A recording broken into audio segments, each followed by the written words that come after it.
माँ हूं, धरती माँ। मेरी आंखों ने ये घटना बारंबार घटते देखी है। हर युग में सत्य और धर्म की बात कहने वालों को विष का प्याला पीना पड़ा है। उनको आतंकित किया गया है। उनके विरोधियों ने उनका मुंह बंद करने का प्रयास किया है। परंतु मैंने ये भी देखा है कि विरोध जितना बड़ा है, विरोधियों की संख्या जितनी बड़ी है, सत्य का अपने आप पर विश्वास उतना और बड़ा है। उसके पांव उतनी ही दृढ़ता से अपने पथ पर जमे रहे हैं। प्रहलाद का भी कड़े विरोध से सामना है। उसके विरोधियों की संख्या बढ़ती जा रही है और मैं देख रही हूं कि छोटी सी आयु और कोमल काया के होते हुए भी प्रहलाद अडिग है। उसका सत्य और श्री विष्णु पर विश्वास बढ़ता जा रहा है और इसीलिए ये जानते हुए भी कि प्रहलाद की राह में बहुत कठिनाइयां हैं, इस कथा में मेरी रुचि बढ़ती ही जा रही है।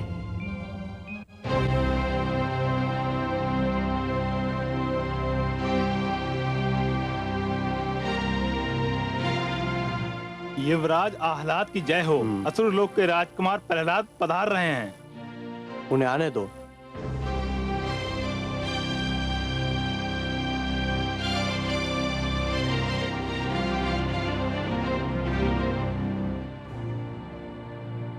भ्राताश्री,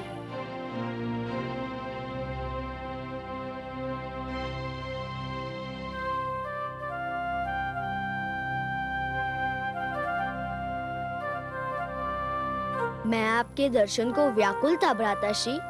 मत पूछिए मुझे आज कितना हर्ष हो रहा है। मुझे भी आपसे मिलकर बहुत प्रसन्नता हुई अनुज। मेरे माता पिता कैसे हैं? आपके माता पिता? मेरे माता पिता कामरूप नरेश विप्रचित्ती और महारानी सिंगिका। वे सकुशल है भ्राताश्री। मैं उन्हीं का पत्र लेकर आपकी सेवा में आया हूँ। क्या लिखा है पत्र में? मुझे कोई ज्ञान नहीं। मुझे पत्र पढ़ने की अनुमति नहीं थी। होती भी तो मैं नहीं पढ़ता। क्यों? किसी का पत्र पढ़ना शिष्टाचार के विरुद्ध है।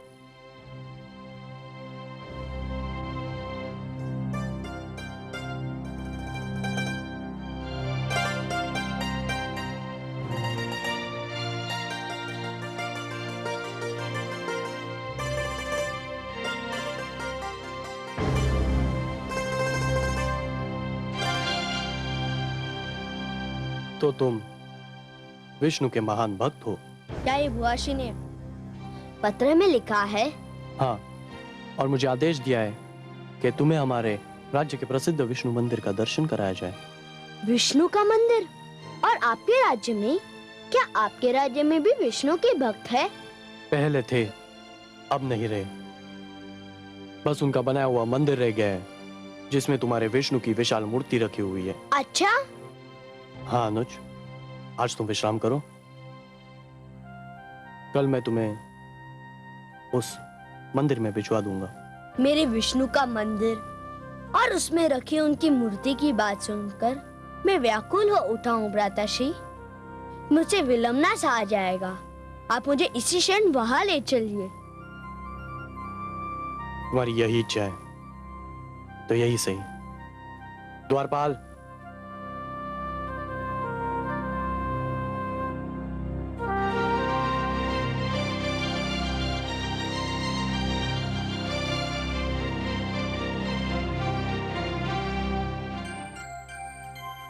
मेरे अनुज को इसी समय मंदिर के दर्शन करा दिए जाएं। जो आज्ञा युवराज। आपको कोटि कोटि धन्यवाद भ्राताश्री।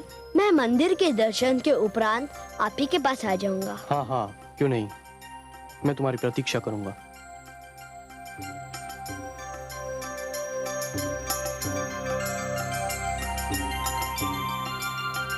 हे विष्णु, हे जनार्दन, हे जगदीश्वर, हे लक्ष्मीपति, अब मेरा तुम्हारे अतिरिक्त और कोई नहीं। सबने मुझ दुखियारी से मुंह मोड़ लिया है। मन की व्यथा तुमसे ना कहूं तो किससे कहूं? मुझे तुम पर विश्वास है, तुम ही मेरे ईश्वर हो। मेरे पुत्र की रक्षा करो प्रभु, उसके विश्वास की रक्षा करो। एक दुखियारी माँ की पुकार सुन लो प्रभु, पुकार सुन लो। ओम नमो भगवते वासुदेवाय। ओम नमो भगवते वासुदेवाय। ओम नमो भगवते वासुदेवाय। ओम नमो भगवते वासुदेवाय। ओम नमो भगवते वासुदेवाय। हे विश्वेश्वर, आपने सृष्टि में अनेक सुंदर भावनाओं को जन्म दिया है, बहुत से सुंदर नाते बनाए हैं, पर ये ममता की भावना, माता पुत्र का ये नाता पहले ही इतना सुंदर बनाया है कि इसके आगे हर सुंदरता फीकी पड़ जाती है। कवि की कविता इसे शब्दों में बांध नहीं सकती, चित्रकार की कला इसे रंगों में अंकित नहीं कर सकती, कोई शिल्पकार इसे मूर्ति में ढाल नहीं सकता। ममता का क्षेत्र तो आपका है महादेवी, वो आपका वरदान है। ममता के समक्ष संसार तो क्या, स्वयं मैं भी शीश नवा देता हूं।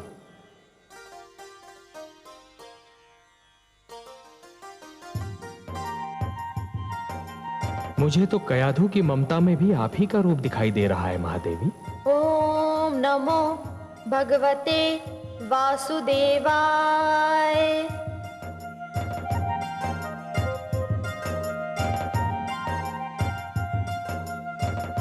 वो रहा विष्णु का मंदिर।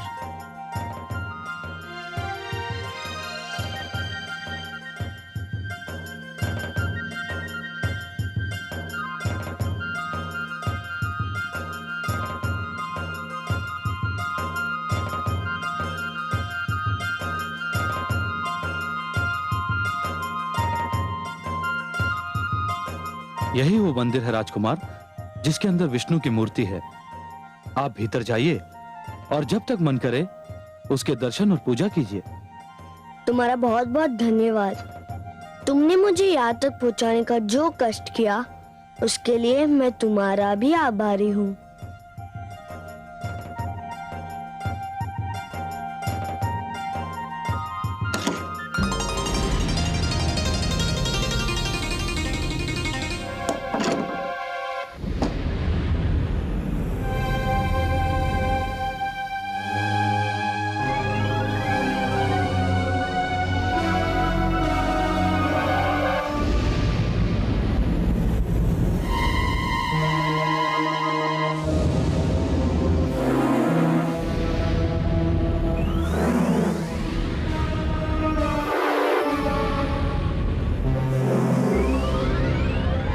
भ्राताश्री ने तो कहा था कि ये भगवान विष्णु का मंदिर है, पर ये तो कोई सर्पकुंड और नाग भंडार दिखाई देता है। आपने मुझे यहाँ क्यों बुलाया वासुदेव? समझ गया, आप मेरे साहस की परीक्षा लेना चाहते हैं। कोई बात नहीं, मेरे भ्राता मुझसे झूठ नहीं बोल सकते। अवश्य आप यही हैं। मैं आपको यह भी ढूंढ लूंगा।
14 भुवन,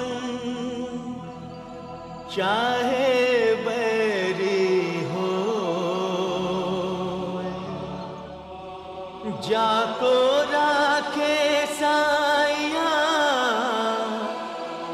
मार सके ना कोई,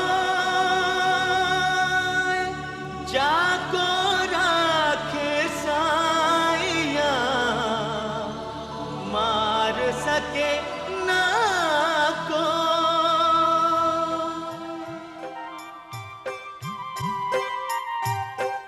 अच्छा, तो आप यहाँ छिपे हुए थे। देखा, मैंने आपको ढूंढ लिया ना। आप मुझसे दूर रह ही नहीं सकते और मैं आपसे दूर नहीं रह सकता। ओम नमो भगवते वासुदेवाय। ओम नमो भगवते वासुदेवाय। ओम नमो भगवते वासुदेवाय। ओम नमो भगवते वासुदेवाय।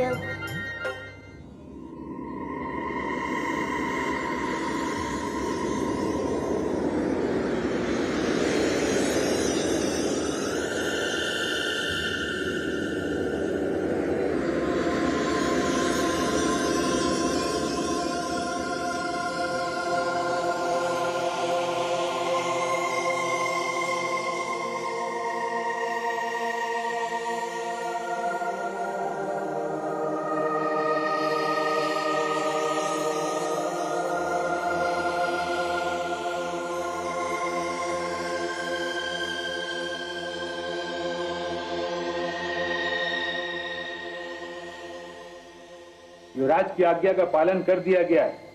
मैंने राजकुमार प्रहलाद को सर्पकुंड के भीतर छोड़कर द्वार बंद कर दिया है। ये तो बहुत ही शुभ समाचार है। अब तो समय भी बहुत बीत चुका है। हाँ युवराज, अब तक तो सर्प और अजगर राजकुमार प्रहलाद को चट कर चुके होंगे। सर्प और अजगरों को आज बहुत दिनों के बाद उनकी मन भावन आहार मिला होगा। मैं बहुत प्रसन्न हुआ।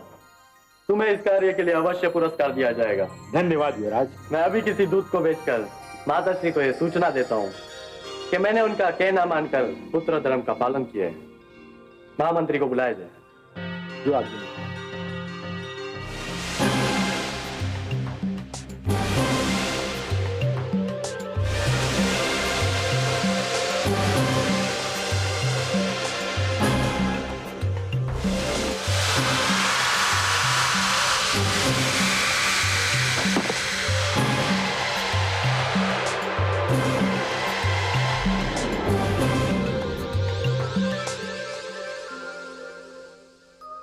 महादेवी, देखा आपने महादेवी, देखा विधि का न्याय।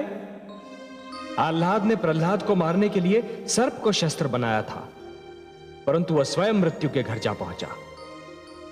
षड्यंत्र कभी नहीं फलता महादेवी, षड्यंत्र कभी नहीं फलता। सिंहिका ने अहंकार को षड्यंत्र का एक अंग बना लिया था और स्वयं आह्लाद उस षड्यंत्र का लक्ष्य बन गया। हाँ कमल नयन, आह्लाद पुत्र प्रहलाद का भाई था, सगा भाई। परंतु कितने आश्चर्य की बात है कि एक ही माता की कोख से जन्मे दो पुत्रों के संस्कारों में इतना अंतर था। महादेवी, एक ही डाली पर खिले दो पुष्पों में से एक को स्थान मिलता है देवता के चरणों में, तो दूसरे को अर्थी पर। एक ही मेघ की गोद से निकली दो बूंदें एक मोती बन जाती है, तो दूसरी अंगारे पर गिरकर भस्म हो जाती है। यह सब फल होता है इस सत्य का कि किसे कैसी संगत मिलती है। प्रहलाद को देवर्षि नारद की संगत मिली तो वो कुंदन बन गया, और आह्लाद को सिंहिका और विप्रचित्ती की संगत मिली तो वो धूल में मिल गया। आप सत्य कहते हैं सर्वेश्वर। संतान का चरित्र निर्माण बाल्यावस्था में ही होता है। बाल्यावस्था में जो भी विचार मन में बो दिए जाते हैं, वो विचार जीवन भर मन से नहीं निकलते। सत्य कहा आपने महादेवी, सत्य कहा। और इसीलिए माता पिता को सबसे अधिक ध्यान बाल्यावस्था में संतान के चरित्र निर्माण पर ही देना चाहिए। आह्लाद को तो उसके किए का दंड मिल गया, परंतु मैं अपने पुत्र प्रहलाद को अच्छी तरह से जानती हूँ। उसका मन बहुत ही कोमल और दयालु है। वो अपने भ्राता की मृत्यु का दुख कैसे सह पाएगा? वो तो उसे देखकर बिलख उठेगा। जब उसे इस बात का ज्ञान होगा तो उस पर न जाने क्या बीतेगी।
बात है माता जी, छायानगर पर आतंक क्यों छाया हुआ है? जिसे देखो वो भयभीत होकर भाग रहा है।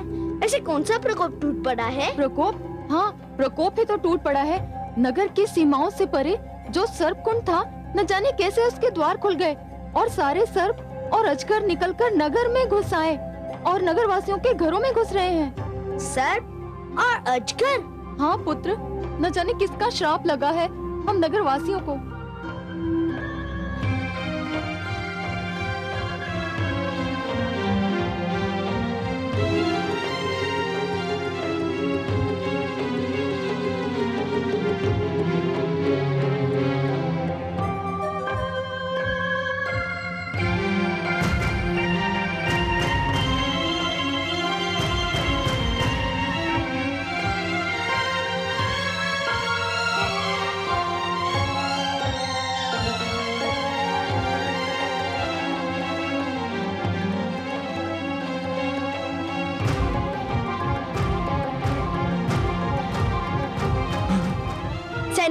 जी जी राजकुमार। क्या बात है, सब कुशल तो है ना? कुशल कहाँ है राजकुमार? हमारे युवराज को तो नाग ने डस लिया है। क्या? हाँ, राजवैद्य और मंत्रियों को सूचित करके आया हूँ। अब तक तो विष अपना कार्य कर चुका होगा। नहीं नहीं नहीं, ये नहीं हो सकता, नहीं।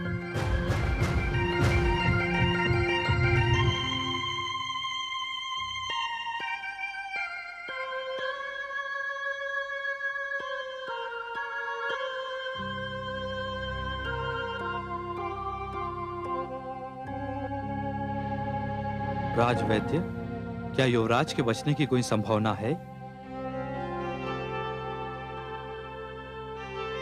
नहीं महामंत्री, विष सारे शरीर में फैल चुका है। मस्तिष्क और हृदय तक उससे प्रभावित हो चुके हैं। मुझे भय है कि ये युवराज के जीवन की अंतिम घड़ियां हैं। महाराज विप्रचित्ति और महारानी सिंघिका को यह सूचना मिली तो अनर्थ हो जाएगा। भ्राताश्री, भ्राताश्री, भ्राताश्री, भ्राताश्री, क्या हो गया आपको भ्राताश्री? क्या हो गया आपको भ्राताश्री? अच्छा हुआ तुम आ गए अनुज, थोड़ी देर हो जाती तो मैं तुमसे क्षमा न मांग पाता। क्षमा? कैसी क्षमा भ्राताश्री? मैंने तुम्हारी मृत्यु चाही थी। माताश्री के आदेश पर मैंने तुमसे झूठ बोलकर तुम्हें सर्पकुंड में बेच दिया था।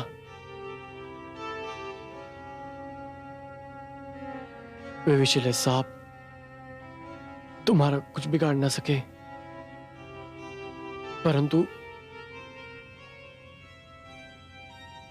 परंतु मेरी मृत्यु का कारण बन गए। मुझे क्षमा कर दो अनुज, मुझे क्षमा कर दो। नहीं नहीं भ्राताश्री, नहीं। मैंने जीवन में पहली बार तो आपको देखा था। क्या ये अंतिम दर्शन बन जाएगा? नहीं भ्राताश्री, नहीं। मुझे छोड़कर मत जाइए भ्राताश्री। नहीं भ्राताश्री, नहीं भ्राताश्री, मुझे छोड़कर मत जाइए। नहीं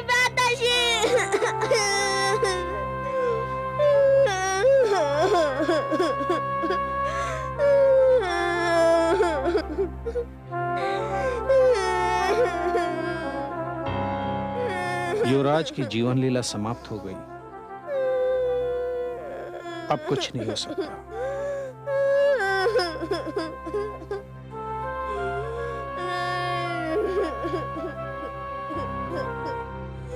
अब हमें युवराज के अंतिम संस्कार की तैयारी करनी चाहिए। राजकुमार, मैं महाराज और महारानी को सूचना भिजवाने का प्रबंध करता हूं। उनको शीघ्र, अति शीघ्र यहां आ जाना चाहिए। युवराज अब नहीं रहे। यदि वे दोनों शीघ्र न लौटे तो कामरूप में अराजकता और अशांति फैल सकती है। आप युवराज के शव के पास ही ठहरे हैं, मैं भी आता हूं। चलिए।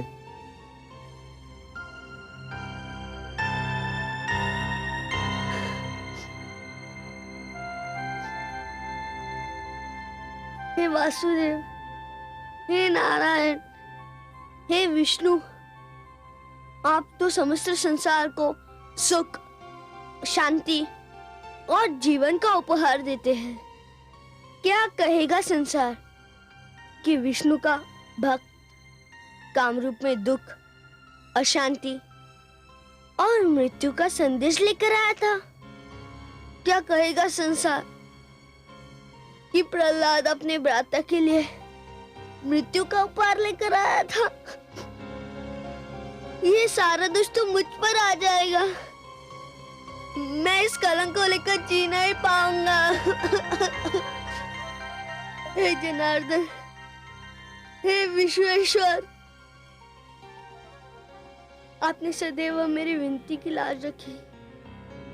मैं आपसे विनती करता हूँ, मेरी सहायता कीजिए। हे विष्णु भगवान, मेरे भ्राता ने तो केवल अपने माता पिता के आदेश का पालन किया था। उन्हें दंड मत दो भगवान, उन्हें दंड मत दो। मेरी विनती सुन लो भगवान, उन्हें दंड मत दो।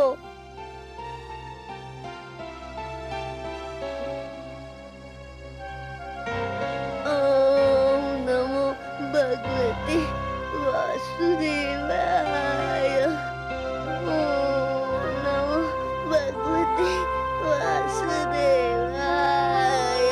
देखिए आपने मेरे पुत्र की उदारता का मलनयन देखा? आपने मेरे पुत्र का हृदय कितना विशाल है। वो जानता है कि आह्लाद ने उसके साथ क्या किया था, फिर भी उसने उसे क्षमा कर दिया। वो जानता था कि आह्लाद उसके प्राण लेना चाहता था, फिर भी उसके जीवन के लिए वो आपसे विनती कर रहा है। महादेवी, आपके इस पुत्र के विषय में तो मैं क्या कहूं। धन्य है प्रहलाद, धन्य है। महादेवी, जिस प्रकार जब जल माटी को गीला कर देता है तो माटी में से सुंदर अंकुर फूटते हैं, उसी प्रकार जब भक्ति मन को उदार बना देती है तो मन में सुंदर विचारों का जन्म होता है। जिस प्रकार वर्षा फूल पर जमी हुई धूल को धोकर फूल को स्वच्छ और निर्मल बना देती है, उसी प्रकार जब श्रद्धा मन को छूती है तो मन को पवित्र और उज्जवल बना देती है। और आपके इस पुत्र के पास तो दोनों शक्तियां हैं, भक्ति और श्रद्धा। फिर तो आपको मेरे पुत्र की विनती सुननी ही होगी। महादेवी, ऐसे भक्त की विनती को मैं अनसुना कैसे कर सकता हूं? और जब आपकी भी यही इच्छा है तब तो मुझे यह करना ही होगा। ओम नमो भगवते वासुदेवाय। ओम नमो भगवते वासुदेवाय।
अनुज, प्रिय अनुज, भ्राताश्री, ये तो चमत्कार हो गया। मैं मरकर फिर से जीवित हो गया। पुनः जीवन मिल गया मुझे।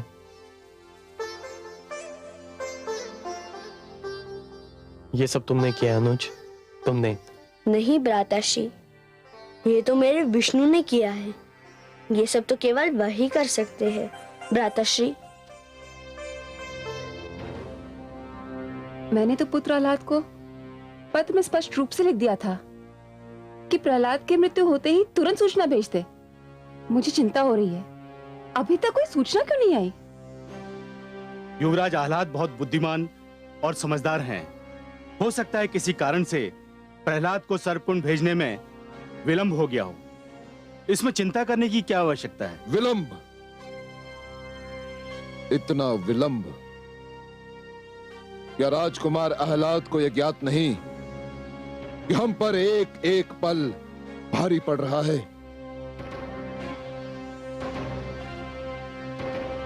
भगवान हिरण्यकशिपु की जय हो।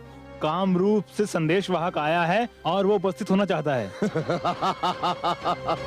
आ गया, संदेशवाहक आ गया, शुभ समाचार लेकर आ गया। मैं ना कहता था कि चिंता करने की कोई आवश्यकता नहीं। संदेशवाहक को तुरंत भेज दो। जो आ गया।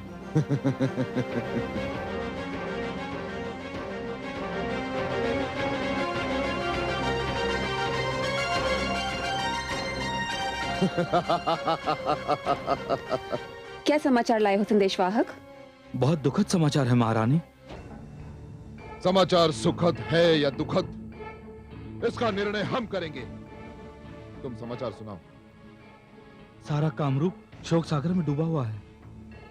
दुष्ट, व्यर्थ की बातें न कर, समाचार सुना। संदेश यह है कि युवराज क्या हुआ मेरे पुत्र आह्लाद को? महारानी, नाक के डसने से युवराज आह्लाद की मृत्यु हो गई है। क्या? हे भगवान, पुत्र आह्लाद। असंभव! दुष्ट! ठीक से नाम ले रहा है कि नहीं? मृत्यु आह्लाद की नहीं, प्रहलाद की हुई होगी। नहीं महाराज, मुझ में इतना साहस कहां कि मैं आपको झूठा समाचार दे सकूं। पर यह सत्य है कि नाग ने युवराज को डस लिया है और राजवैद्य ने उनके प्राण बचाने का प्रयत्न किया, पर वो असफल रहे और मेरी आंखों के सामने युवराज का शरीर ठंडा पड़ गया। नहीं! नहीं!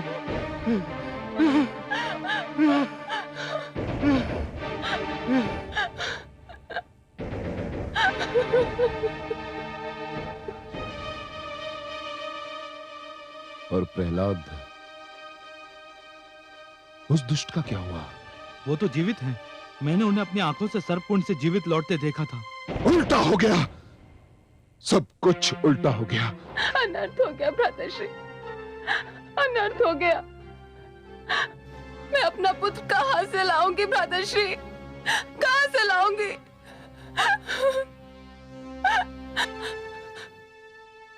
दुष्ट प्रहलाद के पास अवश्य ही मायावी शक्तियां हैं। नाग ने उसे डसने के स्थान पर मेरे पुत्र को डस लिया, मेरे पुत्र को।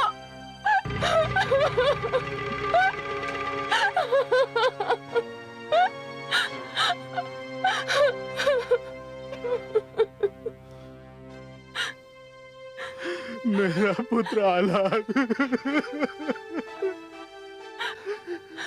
मुझे दुख है कामरूप नरेश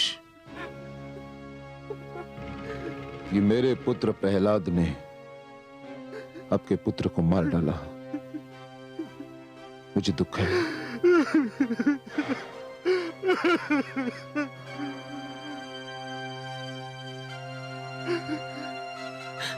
मैं लुट गई भ्राताश्री, मैं लुट गई। प्रहलाद ने मुझे लूट लिया। दुष्ट ने मुझे लूट लिया भ्राताश्री।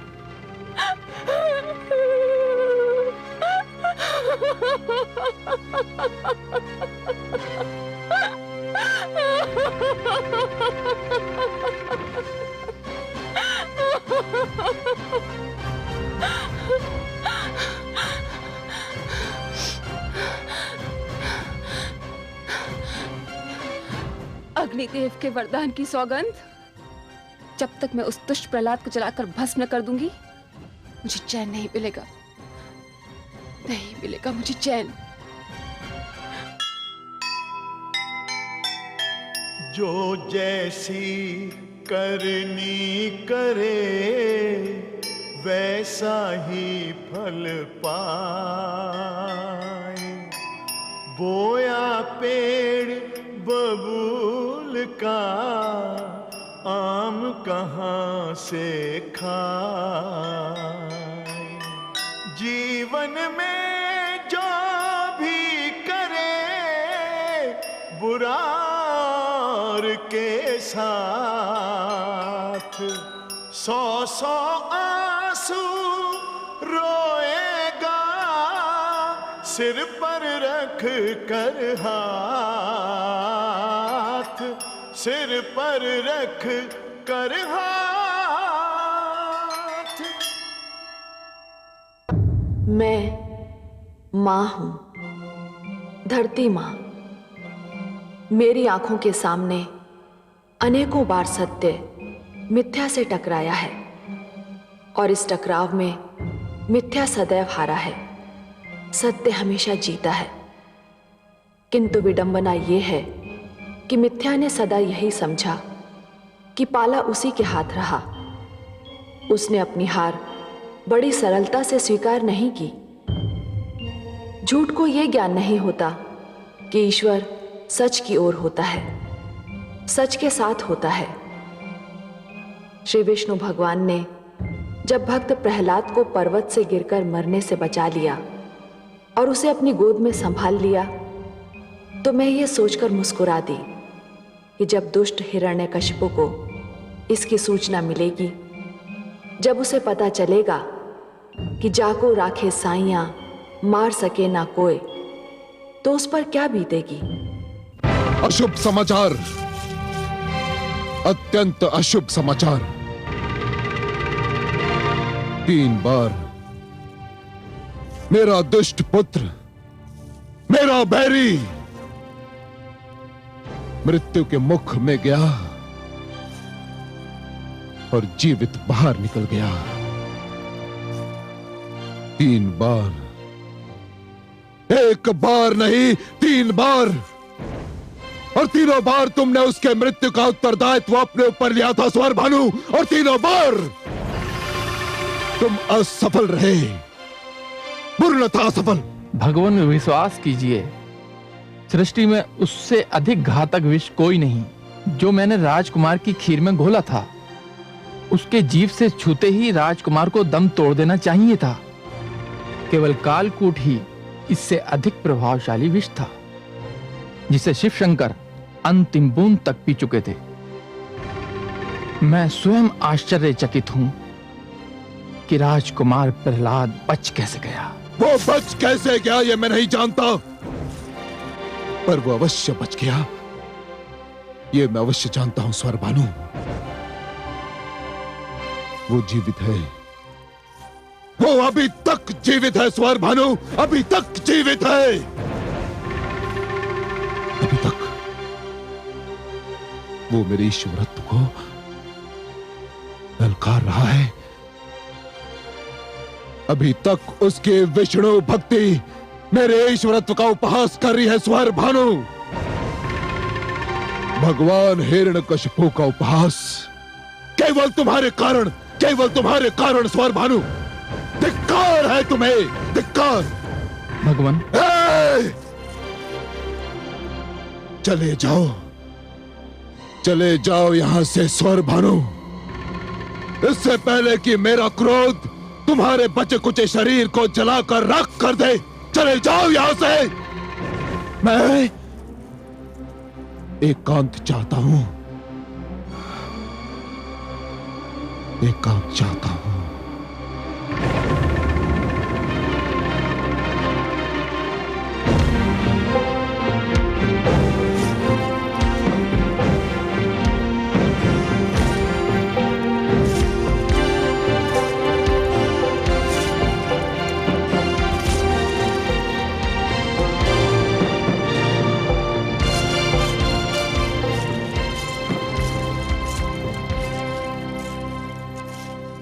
हे भगवान, हे सर्वशक्तिमान, आपकी जय हो। क्या है? कामरूप नरेश विप्रचित्ती पधारे हैं। विप्रचित्ती? कहाँ है वो? वे आपकी अनुमति की राह देख रहे हैं। उन्हें बुला लूं? नहीं। अरे मूर्ख, वो मेरे बहनों ही हैं। मैं स्वयं उनका स्वागत करूंगा।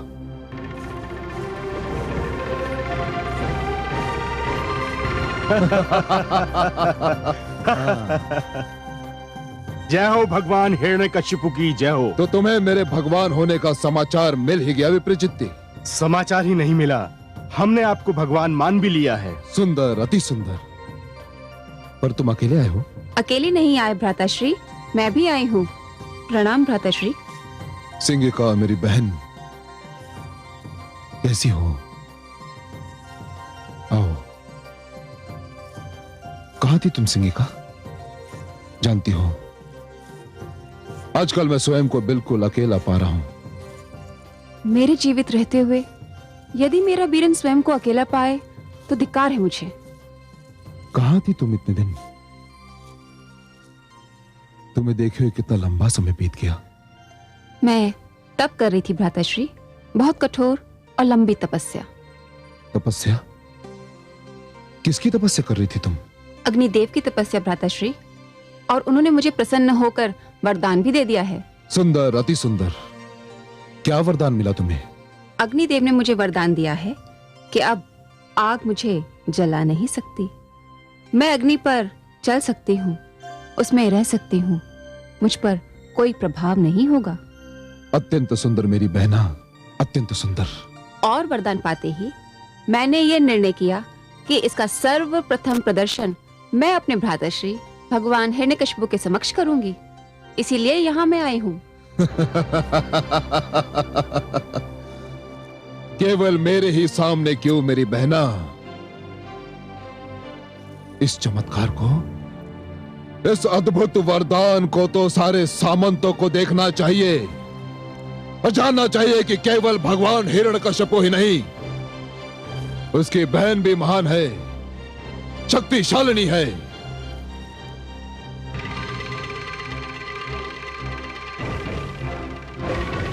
विष्णु,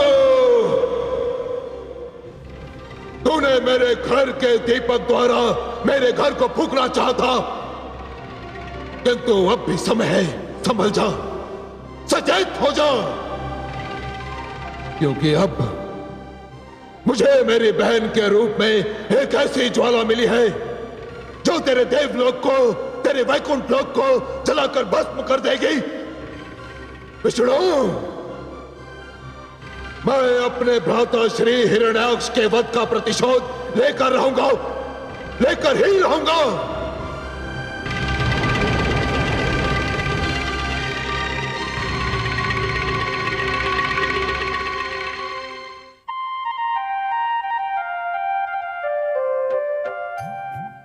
आप मुस्कुरा रहे हैं कमलनयन? हिरण्यकशिपु की दुष्टता तो अब और भी बढ़ जाएगी। उसके इस खेल में अब उसकी बहन सिंहिका भी सहयोग देगी। हाँ महादेवी, इस कथा में पात्र तो निरंतर बढ़ते ही जा रहे हैं। अब सिंहिका इस कथा का नया पात्र है। अब यह कथा और रोचक बन जाएगी। परंतु क्या सिंहिका के आने से हिरण्यकशिपु की शक्ति बढ़ नहीं जाएगी? हो सकता है, पर शक्ति भ्रष्ट करती है महादेवी, और सीमा से अधिक शक्ति तो सीमा से अधिक भ्रष्ट बना देती है। असत्य और अहंकार की शक्ति जितनी बढ़ती है, सर्वनाश उतना ही समीप आ जाता है। महादेवी, जिस प्रकार वृक्ष जितना ऊंचा होता जाता है, उसके गिरने की संभावनाएं भी उतनी ही बढ़ती जाती हैं। उसी प्रकार अहंकार जितना बढ़ता है, उसका अंत होना उतना ही निश्चित होता जाता है। सिंहिका को विश्व याद करेगा, अवश्य याद करेगा, पर वो इसलिए नहीं कि वो शक्तिशालिनी है, वरन इसलिए कि वो हिरण्यकशिपु को उसके पतन के समीप ले गई। बहुत दिन हो गए थे आपको देखे हुए। प्रणाम कामरूप नरेश। प्रणाम भाविश्री। ये मैं क्या सुन रही हूँ? बहन सिंहिका, आप अग्नि में प्रवेश करेंगी और अग्नि का आप पर कोई प्रभाव न होगा? विश्वास नहीं होता। हाथ कंगन को आरसी क्या भाभिश्री, आप स्वयं देख लीजिएगा। आप आएंगी ना? ऐसा अद्भुत चमत्कार देखने वही नहीं आएगा जो अभागा होगा। मैं अवश्य आऊंगी। मुझे तो अभी से संध्या की प्रतीक्षा है।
क्षण भर के लिए मैं इस भय से कांप उठी थी कि कहीं अग्निदेव कोई अनर्थ न कर डालें। परंतु जो हुआ उसे देखकर अपने नेत्रों पर विश्वास नहीं हो रहा था। लग रहा था कि हम जागते नेत्रों से कोई स्वप्न देख रहे हैं। वास्तव में ये चमत्कार था। आइए स्थान ग्रहण कीजिए। भाभी श्री, अग्निदेव ने ये अभय वरदान देते हुए मुझे विश्वास दिलाया था कि मैं कहीं भी और कभी भी अपनी रक्षा के लिए इस शक्ति का प्रयोग कर सकती हूँ।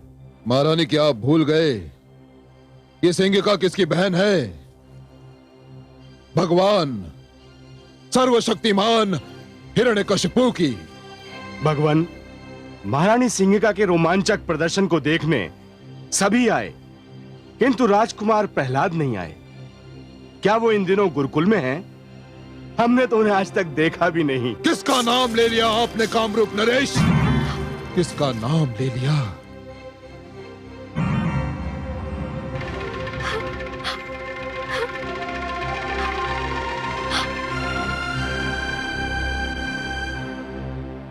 भ्राताश्री, आप ऐसा क्यों कह रहे हैं? प्रहलाद आपका पुत्र है, उत्तराधिकारी है। पुत्र कहलाने का अधिकार उसने खो दिया है। यदि वह उत्तराधिकारी होता तो राजभवन के स्थान पर कारागार में न पड़ा होता। कारागार में? विद्रोहियों को और कहां रखा जा सकता है कामरूप नरेश? वो मेरा पुत्र था, किंतु अब नहीं रहा। अब वो केवल मेरा अपराधी है, विरोधी है, विद्रोही है, पापी है। मैं कुछ समझी नहीं भ्राताश्री, क्या बात है? कुछ बताइए तो सही, क्यों नहीं रहा वो आपका पुत्र? इसलिए कि वो मुझे भगवान नहीं मानता। तो फिर वो किसे भगवान मानता है? मेरे और मेरी बहन सिंघका के प्राणों से भी अधिक प्यारे भ्राता हिरण्याक्ष के हत्यारे विष्णु को। विष्णु को? हाँ, उसी हत्यारे विष्णु को। ये तो महापाप है। इसी महापाप का तो दंड मिल रहा है उसे। इसी कारण वो कारागार में पड़ा सड़ रहा है। किंतु भैया, यदि वो विष्णु का नाम लेवा है, उसका भक्त है, तब तो हमारे कुल में वो विष्णु का प्रतिनिधि हुआ ना? उसका तो वध कर देना चाहिए। यही करना चाहता था मैं, यही करना चाहता था। मेरे सामंतों ने उसके शरीर पर कटारों की वर्षा कर दी। मुझे विश्वास था कि उसका तन शत विक्षत होकर बिखर जाएगा, किंतु ऐसा न हुआ। उनकी कटारों की धार पलट गई और वो बच गया। फिर मैंने उसे ऊंचे पर्वत के शिखर से नीचे फेंकवाया, यह सोचकर कि जब वो ऊपर से धरती पर गिरेगा तो उसकी हड्डियां चूर चूर हो जाएंगी, किंतु एक बार फिर वो बच गया। ये बड़े आश्चर्य की बात है। फिर आप दोनों के आने से पहले मैंने उसके भोजन में विष मिला दिया। ऐसा विष जिसके जीभ छूते ही उसका अंत हो जाता, किंतु ऐसा न हुआ। उस विष का अंत हो गया और वो बच गया।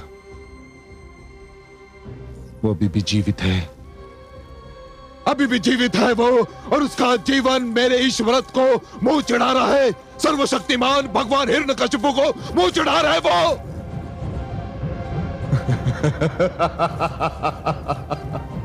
किंतु कब तक बचेगा वो मेरे प्रकोप से? एक ना एक दिन उसे मरना ही होगा, मेरे इन्हीं हाथों से, मेरे इन्हीं हाथों से। वो तो ठीक है भगवान, परंतु प्रहलाद का अंत एक नई समस्या का आरंभ भी तो सिद्ध हो सकता है। कैसी समस्या? आपके उत्तराधिकार की समस्या, आपके सिंहासन के लिए एक युवराज की समस्या।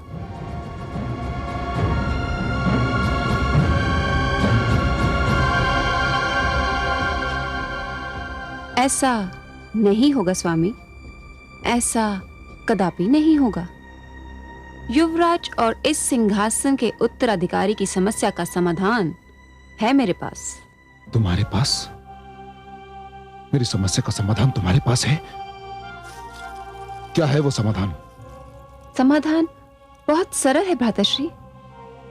इस कुल की मर्यादा के लिए, इस वंश के गौरव के लिए मैं अपने प्राणों से प्रिय भाई को उसके दिए हुए वचन से मुक्त कर दूंगी। नहीं, नहीं, कदापि नहीं।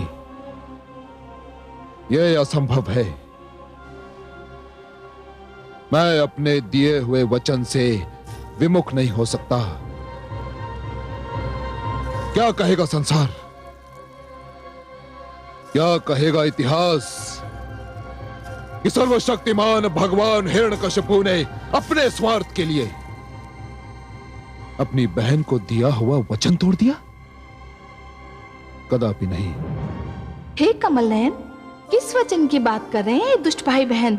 महादेवी, अब कथा एक नया मोड़ लेने वाली है। विधाता भी अद्भुत कथाकार हैं। जैसे जैसे कथा आगे बढ़ रही है, वो पात्रों की संख्या बढ़ाते जा रहे हैं। आपके पुत्र की महानता की कथा में अब नए पात्र प्रवेश कर रहे हैं। पर ये नए पात्र हैं कौन? ये तो आप सिंहिका और हिरण्यकशिपु के मुख से सुनेंगी, तभी आनंद आएगा। मैं तो बस इतना जानता हूं कि ये नए पात्र आपके पुत्र प्रहलाद की महत्ता और बढ़ा देंगे। हिरण्यकशिपु अपने जिस पुत्र को अपने मार्ग से हटाना चाह रहा है, वही पुत्र उसके लिए और भी अनिवार्य और महत्वपूर्ण होता जा रहा है। तनिक सुनिए तो उनका वार्तालाप। भगवान हिरण्यकशिपु, कोई नहीं कहेगा कि आप अपने वचन से विमुख हो गए। कोई यह भी नहीं कहेगा कि आपने अपना वचन तोड़ दिया, क्योंकि कोई नहीं जानता कि वो वचन क्या था।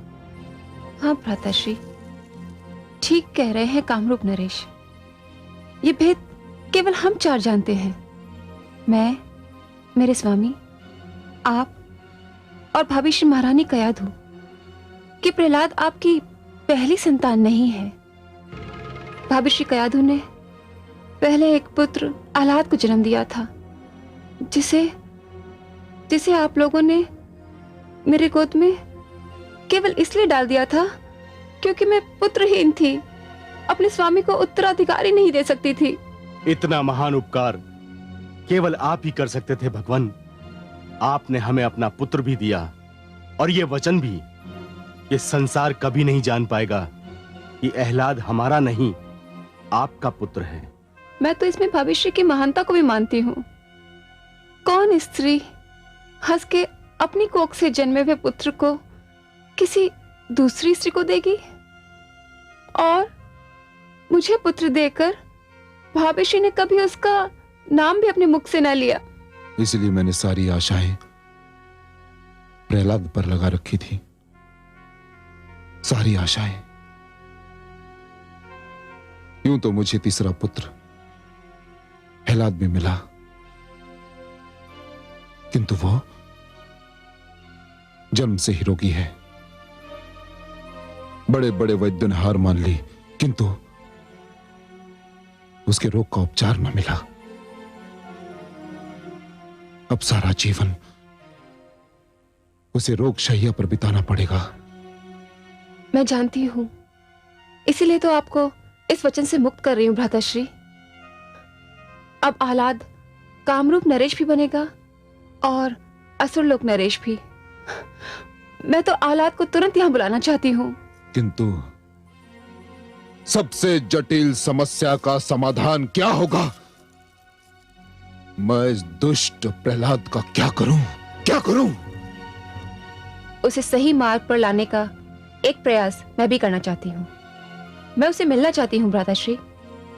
मैं उसे बताऊंगी कि वो किन अंधेरों में भटक रहा है।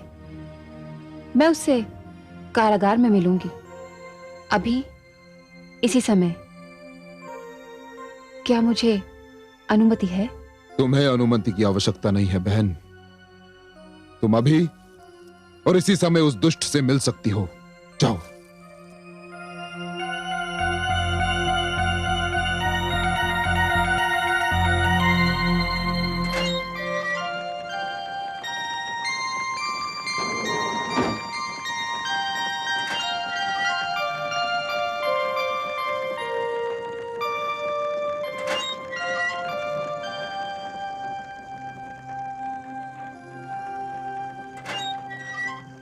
माते, मैं तुम्हारी माता नहीं पुत्र, तुम्हारी बुआ हूं। तुम्हारे पिताश्री की बहन सेंगिका। बुआश्री, प्रणाम। यशस्वी भव पुत्र। आज तो जिसको देखो आप ही का नाम ले रहा था। कारागार के प्रहरी भी आपका यशगान कर रहे थे।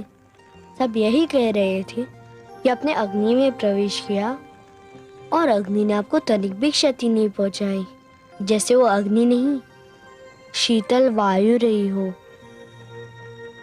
मैं आपके दर्शन को व्याकुल था बुआश्री।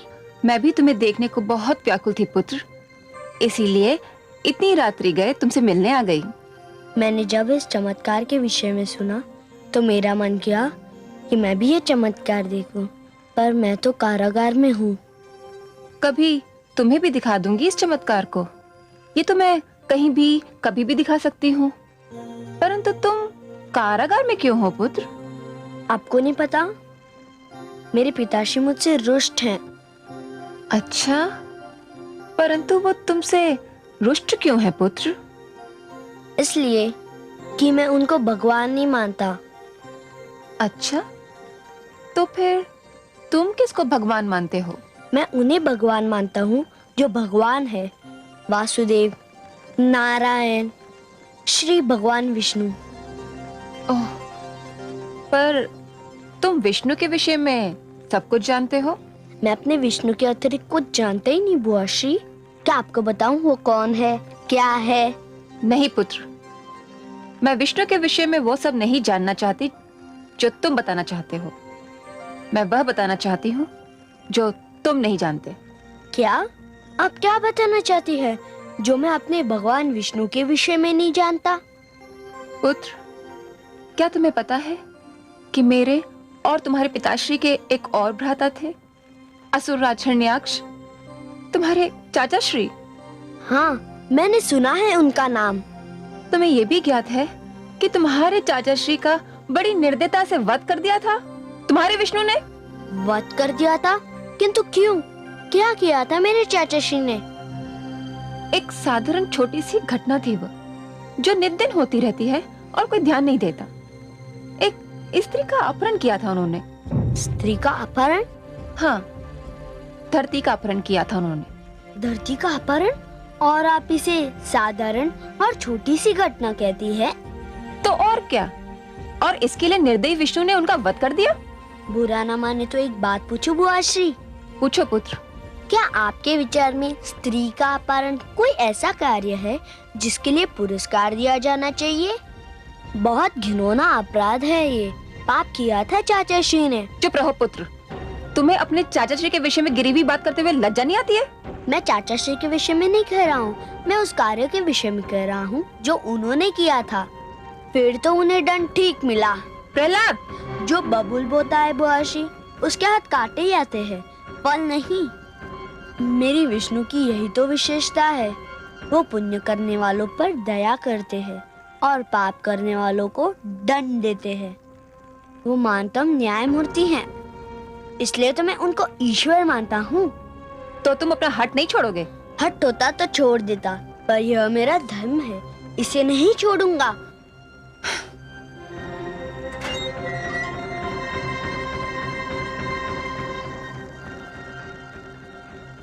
पुत्र, क्या तुम जानते हो कि तुम्हारा एक और भाई भी है?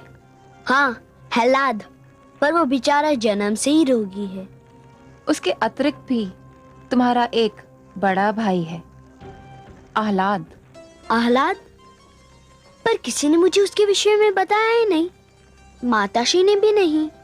उसका जन्म तुम्हारे जन्म से पहले हुआ था पुत्र। मैं पुत्रहीन थी, इसलिए तुम्हारे माता पिता ने अपने पुत्र आहलाद को मेरी गोद में डाल दिया और उन्होंने मुझे वचन भी दिया कि उसका नाम भी न लेंगे। यदि आहलाद यहाँ आ गया तो युवराज तो वही होगा ना, तुमको कुछ भी नहीं मिलेगा। मुझे अपने विष्णु के भक्ति में जो कुछ मिल रहा है बुआ श्री, उसके आगे ना कोई सिंहासन का मूल्य है ना राज मुकुट का। विष्णु भक्ति मेरे लिए सबसे बड़ा धन है। मुझे उसके अतिरिक्त कुछ चाहिए भी नहीं। हाँ, ये दुख अवश्य है कि मैं भ्राताश्री आहलाद से मिल नहीं पाया। सिंहासन, मुकुट सब उन्हें मिल जाए तो मुझे प्रसन्नता होगी। भ्राताश्री हिरण्यकशिपु सत्य कहते हैं, तू सचमुच मूर्ख है। अरे तेरे सर पे काल नाच रहा है मूर्ख।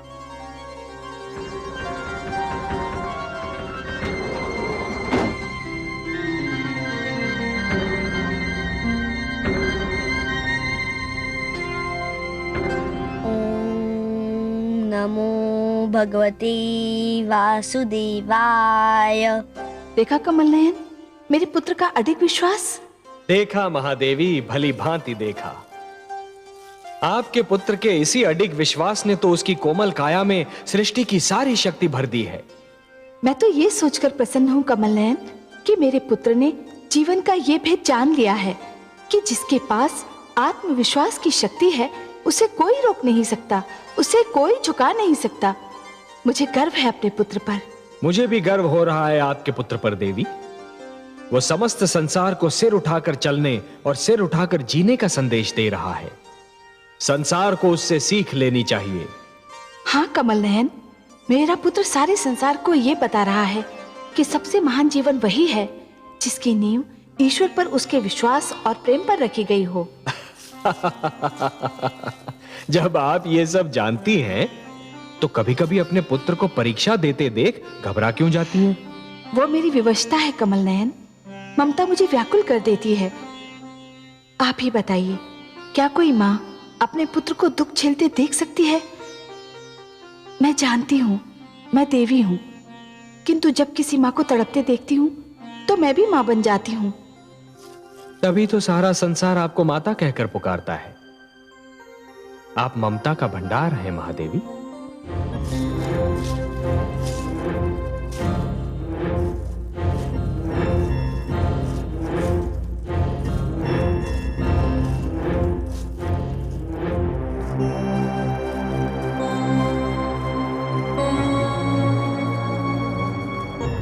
प्रहलाद तो सत्य में हमारा बैरी है, उसका तो वध होना ही चाहिए। तो तुम भी असफल हो गई। मैं जानता था, भली भांति जानता था कि वो समझाने बुझाने की सीमाओं से बहुत आगे निकल चुका है। उसके सिर पर विष्णु प्रेम का भूत सवार है, वो किसी के नहीं सुनेगा। तब तो हमें अहलाद को बुलाना ही होगा और उसे युवराज बनाने की घोषणा करनी ही होगी। हाँ, हमें अहलाद को यहाँ बुलाना होगा, परंतु उसके लिए पहले आपको प्रहलाद को कारागार से मुक्त करना होगा।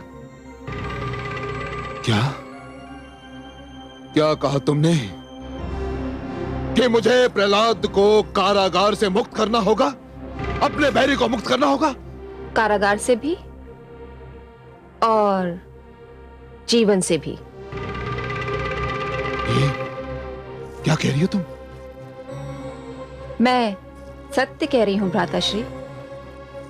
मैं उसे अहलाद के नाम एक पत्र देकर भेजूंगी और कामरूप में मृत्यु उसकी प्रतीक्षा कर रही होगी। 3 बार मैं ये सुन चुका हूं कि उसकी मृत्यु निश्चित है, किंतु हर बार वो बच जाता है। इस बार नहीं बचेगा, क्योंकि कामरूप में जो मृत्यु का रूप उसकी राह तक रहा है, उससे वो कदापि नहीं बच सकता। मेरा विश्वास कीजिए भ्राताश्री। सिंगिका, मेरी कुछ समझ में नहीं आ रहा है कि तुम कहना क्या चाहती हो।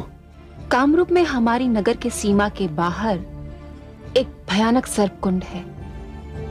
उसमें संसार के सबसे विषैले सर्प, नाग और अजगर भरे हुए हैं।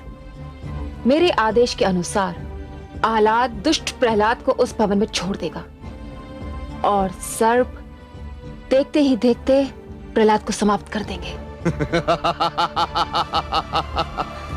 सुंदर, अति सुंदर। अश्वमित्र, आज्ञा भगवान। जाओ और प्रहलाद को हमारा आदेश दो कि वो हमारा पत्र लेकर कामरूप जाए और अहलाद को हमारा पत्र पहुंचाए। जाओ। जैसी आज्ञा भगवान।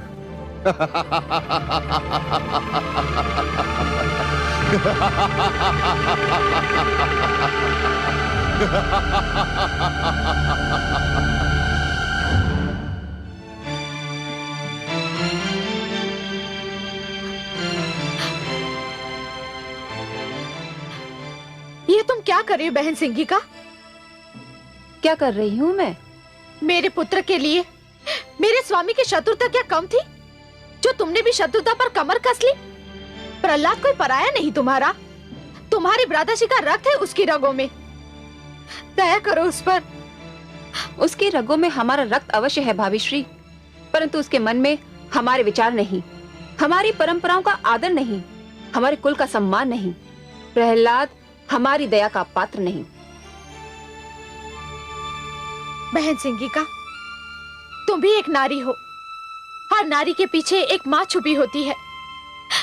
मैं उसी माँ की दुहाई दे रही हूँ, मेरे पुत्र प्रहलाद को क्षमा कर दो। देखो, मैंने अपने पुत्र अहलाद को तो तुमको सौंप दिया था, कभी उसका नाम भी नहीं लिया कि तुम ये समझो कि मैं अपने उस पुत्र पर अधिकार जमाना चाहती हूँ। मैंने उसे तो तुमसे नहीं मांगा, मैं तो बस हाथ जोड़ के ये विनती करती हूँ कि मेरे इस पुत्र, मेरे प्रहलाद को मेरे पास रहने दो, मेरे पास रहने दो। वो भी तो तुम्हारे पास नहीं, कारागार में पड़ा हुआ है। कारागार में है तो क्या हुआ? मेरे मन को ढाढ़स तो है कि वो जीवित है, कहीं आसपास है? भाभी श्री, ये हमारे कुल के सम्मान और हमारे विश्वास का प्रश्न है। अरे प्रहलाद तो क्या, यदि मेरे कोख से जन्मे हुए ने मेरे भ्राताश्री से विद्रोह किया होता तो मैं उसका भी वध कर देती। बहन सिंगिका, बहन सिंगिका।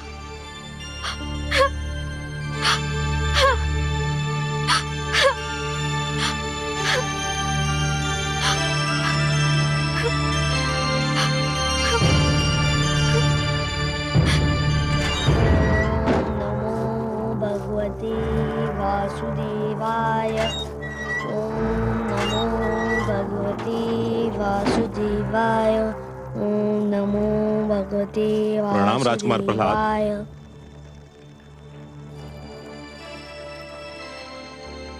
आपके लिए भगवान हिरण्यकश्यप का संदेश है। क्या आदेश पिताश्री का लाए हैं आप? आपको ये पत्र लेकर कामरूप जाना होगा। कामरूप, जहाँ मेरे भ्राताश्री आह्लाद है? जी हाँ। यह तो बहुत शुभ समाचार है। मैं तो समझा था कि मैं अपने भ्राताश्री से कभी नहीं मिल पाऊंगा। कब जाना है मुझे? आज ही, इसी समय। क्या मैं अपने माताश्री से मिल सकता हूँ? जी नहीं, भगवान का आदेश है कि आप कारागार से निकलकर सीधे कामरूप जाएं। यात्रा की सब तैयारी हो चुकी है। चलिए मेरे साथ।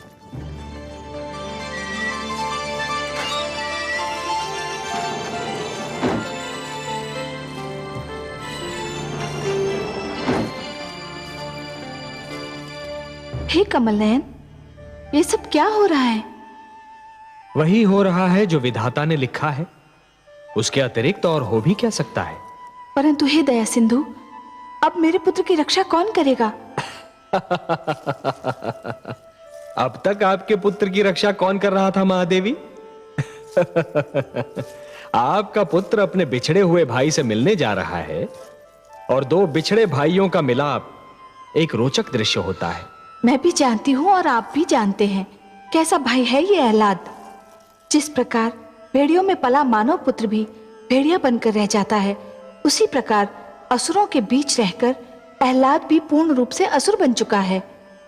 हाँ महादेवी, परंतु जिस प्रकार एक वृक्ष की छाया एक पथिक को कड़ी धूप से बचाती है, उसी प्रकार आपका स्नेह और आशीष प्रहलाद को कठिनाइयों से बचाएगा।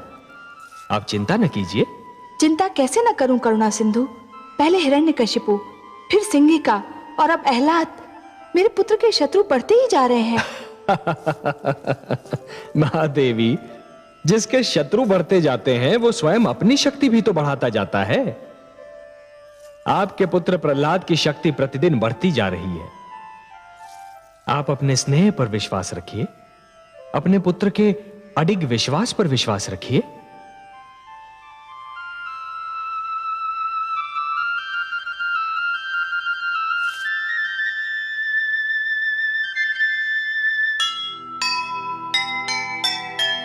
बैरी सारे सत्य के हैं कितने नादान, क्या कर लेंगे शत्रु जब रक्षक हैं भगवान।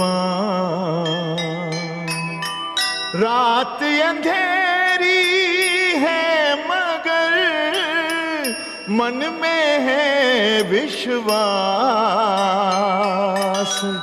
अंधियारा छट जाएगा, होगा दिव्य प्रकाश, होगा दिव्य प्रकाश। जो सुनेगा ये पुराण पाएगा सुख और ज्ञान, पाएगा सुख और ज्ञान। कर्म को ही धर्म जान, प्रेम की तू छेड़तान, प्रेम की तू छेड़तान। बीते युग बता रहे हैं, बीते युग बता रहे हैं, सत्य पथ पे